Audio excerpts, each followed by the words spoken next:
Dan Illman, Ashley Mailloux, taking a look at a good edition of the Cecil B. DeMille Stakes at Del Mar on Sunday. This is race number 5, and it's for 2-year-olds going a mile on the turf. Let's take a look at this field. It's a pretty good group, but the number 1 Rothschild's going to try turf for the first time.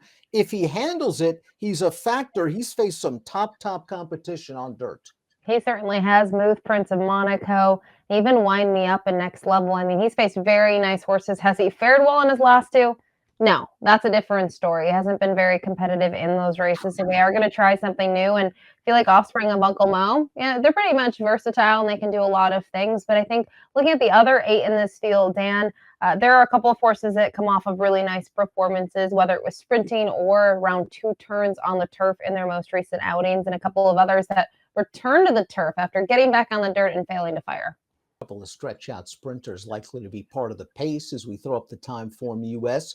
Pace Projector, Invincible, showed big speed going 5/8 last time out. You have to think he's going to the front in here. Stay Hot was just overmatched last time out in the Breeders' Cup Juvenile Turf, but he has the tactical speed to perhaps escape this far outside post and find a good spot going into the first turn without losing too much ground.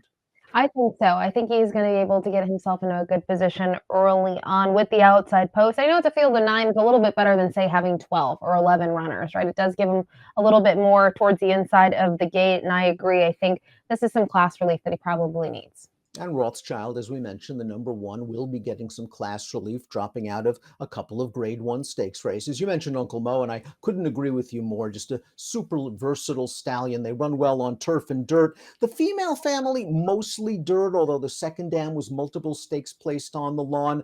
It'll be interesting what price we get on Rothschild. I wouldn't take too short because of the great unknown trying turf for the first time, but I think he fits very well from a class standpoint. I agree. I do think this is the right spot for him class-wise, but he is trying something new. I think his last 2 have been a little lackluster. Yes, the waters were deep, and to me, if you really look at his races, he's got one good one, and the other 3 I don't love. So I think a lot comes down to price and whether you're willing to take a chance on him. They spent a lot of money on him. We talked about Uncle Mo. He doesn't stand for a small amount of money, a 6-figure, stud fee. But yes, they think there's something there. I just don't know at this point if they're just trying to regroup.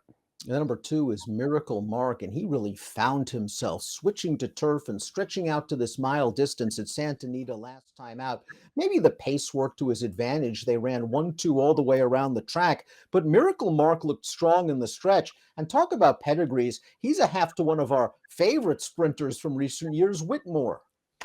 See, this is the thing I like about him. If you're comparing him against the horse to his inside, he has gotten better with each of his 4 starts. I know this is going to be a test for class for him, obviously coming off a maiden score, but he took to the turf well. I think he's trending in the right direction. I'd be a little bit more optimistic about him in this spot. And the price, that'll be another thing I'm interested in. I think he could maybe offer value.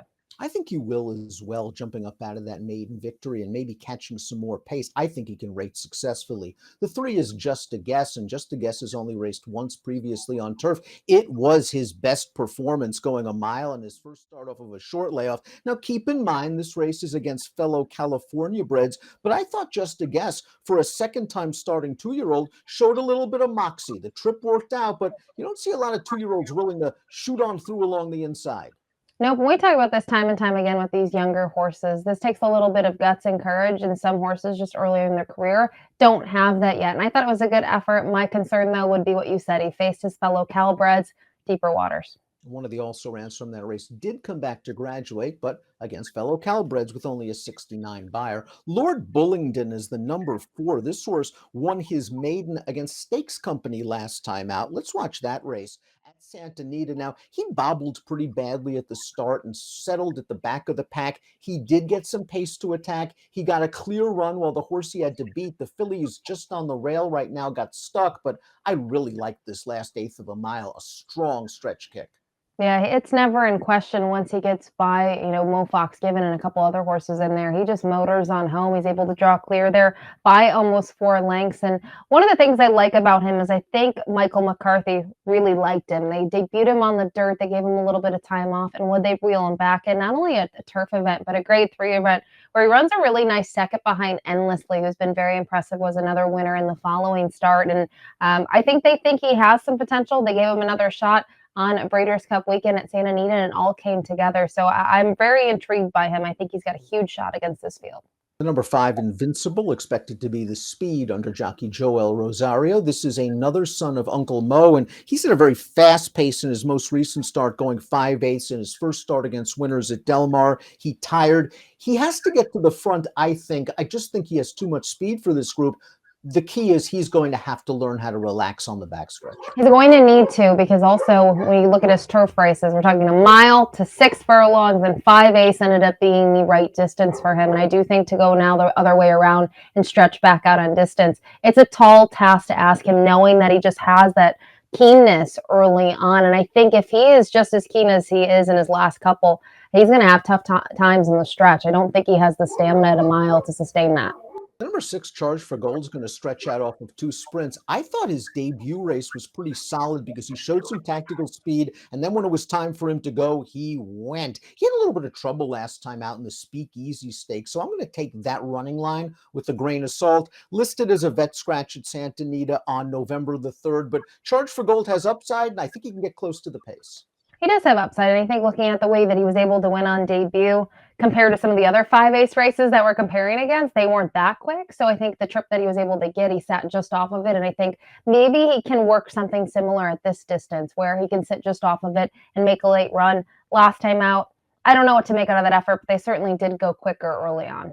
It pays to follow Mark Cassey-trained second-time starters, and Deadpan, the number 7, paid dividends for those that follow that angle at Keeneland. Here's Deadpan's second start. He showed speed in his debut, but a rating gear, a much more patient performance here at Keeneland, and he fires on home. Florent Giroux was aboard this time. Flavien Prat picks up the mount. I have a feeling this guy is getting better. I think so too, and I think that he liked having a target here, unlike in that debut where he's able to kind of set his sights on the pace setters and keeps to task in here. And there's other horses that have a late run, but he's able to keep on going. You can see he's got a pretty nice stride on him as well. So for looking at how he's raced in 2 starts so far, I think he's trending in the right direction. He's got a really nice workout at Del Mar as well. Always on K is up next. Lone Victory came on dirt against maiden claimers, but a promising enough performance in his most recent start. This race, a first level allowance going 5/8 of a mile. Now, he did get a hot pace, but boy, does he have a lot of work to do at the 3/16 pole. And the fact that he's going to make this pretty close with a 3rd place finish shows that he's got a bit of a kick.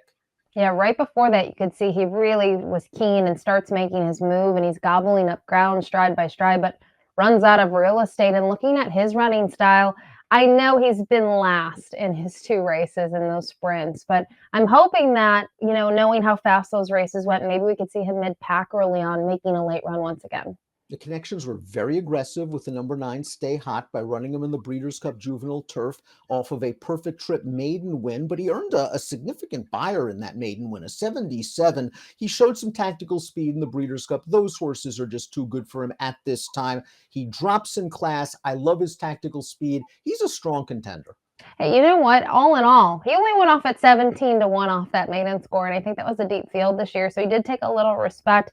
He only beat 1 horse. I mean, yes, he finished 10th, but he was only beaten by 5.5 when it was all said and done. So I think he raced as to be expected, and I think he's getting back to his friends. He could certainly step up, and we talked about it earlier. I think having the outside draw does not hurt him at all. Let's take a look at our top picks for the Cecil B. DeMille. We both like Lord Bullington's last race. Sort of off slow, but a nice wide run in the stretch. And I think the pace will be fair in here. If he breaks better, he can be closer. I'm expecting him to kick in the stretch. I'm also going to use the 9 a little bit in my multi-race wagers. You've got the 8-second Always on K, and that horse is going to offer value. Yeah, that's my big idea here, because I think Lord Bullington is going to be a short price. I did not support him when he won last time out, but I was just visually impressed with that effort. Dan, we showed the replay, the way he kicked on. I think that's kind of what maybe we're selling ourselves on, is that he can do something similar and take another step forward. But Always on K, really respect Bob Hess Jr. I think he's had a great kind of start at the Bing Crosby meet and how he's been doing at Del Mar. He's almost 30%. And I'm just hoping that Always on K gets the trip that I mentioned that I envisioned for him, where he kind of splits this field early on and is able to show what he showed last time out, that nice closing kick. 4897 for Ashley, 4982 for me. We'll see if Lord Bullington is ready for his close-up in the Cecil B. DeMille at Del Mar on Sunday. Good luck.